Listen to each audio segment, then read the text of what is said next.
গগন একটা ছোট সাধারণ গ্রামে থাকতো।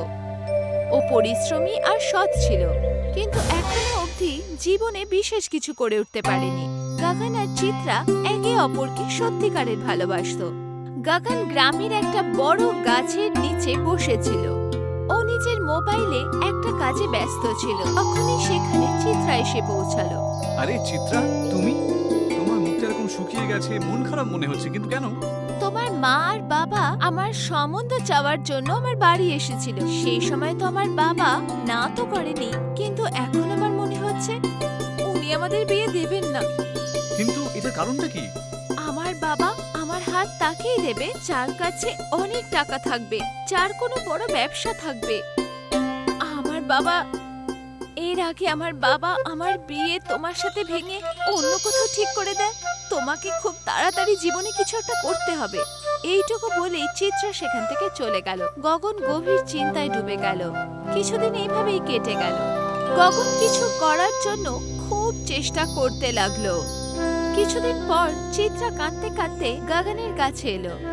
চিত্রাকে কাঁদতে দেখে গগন বলল, কি হলো চিত্রা, তুমি কাঁদছো কেন? চিত্রা কাঁদতে কাঁদতে বলল, কালকে বাবা প্রধানের কাছে গেছিল। কিন্তু কেন? বাবা চায় আমার বিয়ে প্রধানের ছেলের সাথে হয়ে যাক। কিন্তু যখন তোমার সম্বন্ধ আমার সাথে আগে থেকে ঠিক করা রয়েছে, তাহলে তোমার বাবা প্রধান মশাইয়ের ছেলের সাথে সম্বন্ধ করতে কেন যাচ্ছে সেটা আমাকে বলো তুমি। আমি বাবাকে বলেছিলাম, কিন্তু বাবা আমাকে বলে দিলেন যদি তুমি কিছুদিনের মধ্যে কিচ্ছু না করতে পারো তাহলে বিয়ে তোমার সাথে নয়, প্রধানের ছেলের সাথেই করিয়ে দেবে। গগন, তাড়াতাড়ি কিছু একটা করে দেখাও, না হলে আমার বিয়ে অন্য কোথাও দিয়ে দেবে। চিত্রা, আমি জানি যে আমি প্রধান মশাই ছেলের মতো বড় লোক নই, কিন্তু এত তাড়াতাড়ি তো সবকিছু হতে পারে না। কিছু একটা করো, কিছু একটা ভাবো, এমন কিছু একটা ভাবো যাতে তুমি খুব তাড়াতাড়ি সফল হতে পারবে। গগন গভীর চিন্তায় ডুবে গেল। হঠাৎ ওর চোখে চমক চলে এলো। আইডিয়া! কিরকম আইডিয়া? আমি দেখেছি যে শহরের লোকজন ফুচকা একদম অন্যরকম ভাবে বানায়, জানো তো? আমি যদি শহরের মতন করেই ফুচকা বিক্রি করি গ্রামের মধ্যে, তাহলে অল্প সময়ের মধ্যে অনেক পয়সা রোজগার করতে পারি। তোমার আইডিয়া তো ভালো, তাহলে দেরি করো না, কিছু একটা শুরু করো। এইটুকু বলেই চিত্রা সেখান থেকে চলে গেল। কিছুদিন পর গগন পানিপুরি ঠেলা লাগিয়ে বিক্রি করা শুরু করলো। কিন্তু যেই গ্রাহকই আসতো সে পানিপুরি খেয়ে কোনো কিছু না বলেই চলে যেত। গগন নিরাশ হয়ে গেল। একদিন গগন ঠেলায় উদাস দাঁড়িয়েছিল। তখনই চিত্রা সেখানে এলো। বাবা বলছিল, তোমার পানিপুরি কেউ পছন্দ করছে না। হ্যাঁ, আমি তো বুঝতেই পারছিলাম না, এত ভালো ফুচকা বানাচ্ছি ঠিক, তাও লোকজন পছন্দ কেন করছে না। তাহলে জল বদলাও, মশলা বদলাও আর চেষ্টা করো। চিত্রার পরামর্শের পর গগন জল বদলালো, মশলা চেঞ্জ করলো, কিন্তু পানিপুরি তাও চললো না। শেষ অবধি পানিপুরি ও চিত্রাকে খাওয়ালো। গগন, তোমার পানিপুরিতে তো স্বাদই নেই। আমার মনে হয় তোমার এই কাজে তুমি সফল হবে না। তুমি অন্য কোনো ব্যবসা শুরু করো। এটা শুনে গগন রেগে গেল। না, আমি এইভাবেই এগিয়ে দেখাবো সবাইকে। আমি ফুচকার ব্যবসা কিছুতেই ছাড়বো না, আমি এক পাও নড়বো না এর থেকে। ওই দিন থেকে গগন পানিপুরি বানানোর নতুন নতুন রকম প্রয়োগ করতে লাগলো। একদিন গগন জঙ্গলে বসে গভীর চিন্তায় ডুবেছিল। ওর মনে একটাই চিন্তা ছিল, যদিও তাড়াতাড়ি কিছু না করে তাহলে চিত্রা সব সময়ের মতো ওর থেকে দূরে চলে যাবে। তখনই এক সাধু এসে গগনের কাছে বসলো। কি হয়েছে পুত্র, তুমি তো বেশ গভীর চিন্তায় মগ্ন দেখছি।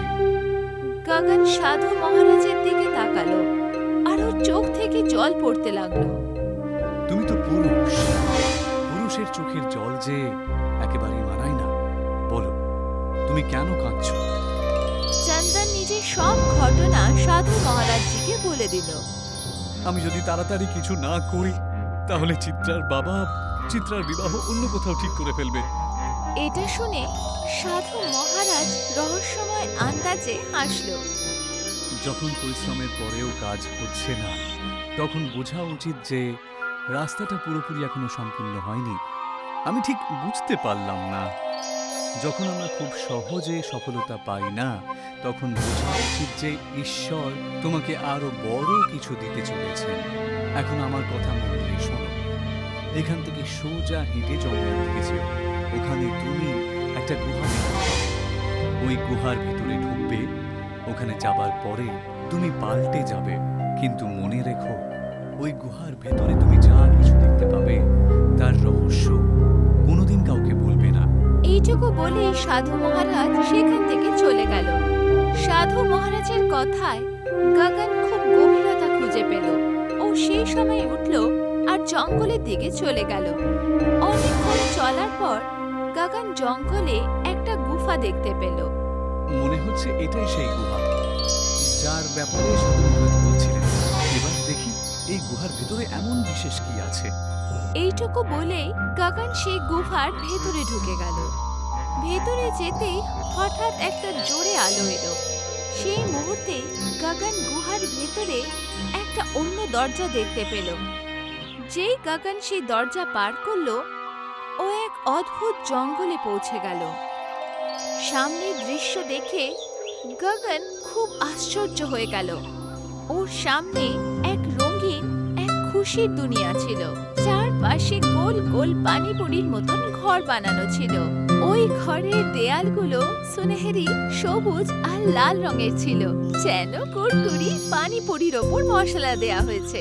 রাস্তার জায়গায় পাতলা পাতলা রাস্তা ছিল, যার মাঝখানে মাঝখানে মশলায় ভর্তি পানিপুরি ছিল। ওই তালাব থেকে বুলবুল উঠছিল। ওখানকার লোকেরা আলাদা ছিল, একদম গোল গোল। ওদের চেহারা একদম পানিপুরির মতন ছিল।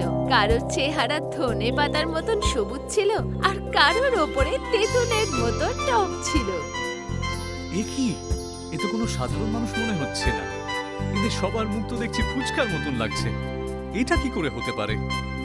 গগন আশ্চর্য ভরা নজরে আগে এগোলো আর পুরো গ্রামকে মন দিয়ে দেখতে লাগলো।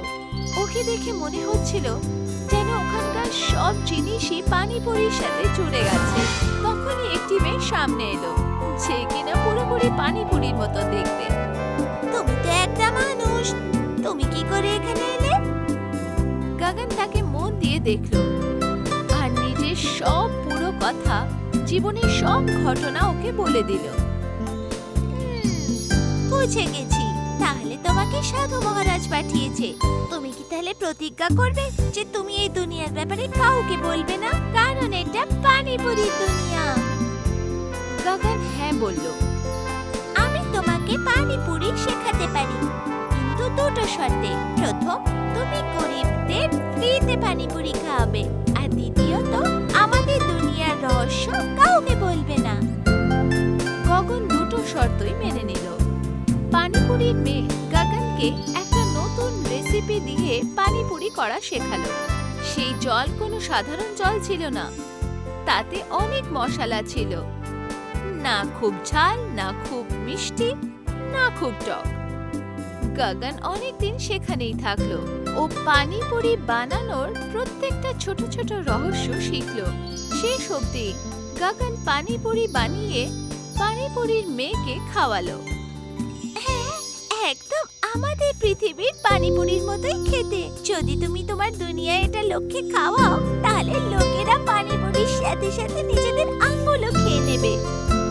এটা শুনে গগন হাসতে লাগলো।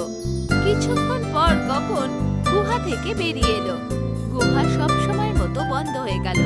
এখন গগন পুরোপুরি বদলে গেছিল। গগন আবার পানিপুরির ঠেলা লাগালো। এখন যেই পানিপুরি খেত সেই অবাক হয়ে যেত। লোকেরা বলতে লাগলো, বাহ, এমন স্বাদ তো আগে কখনো পাইনি। গগন গরিবদের ফ্রিতেই পানিপুরি খাওয়াতো। আস্তে আস্তে ওর নাম দূরে দূরে ছড়িয়ে গেল। গগন সফল হয়ে গেল। আর একদিন গগন আর চিত্রার বিয়ে হয়ে গেল। গগন সব সময় এই কথাটা রহস্য রেখেছিল যে ও পানিপুরি বানানো শিখেছে কোথা থেকে।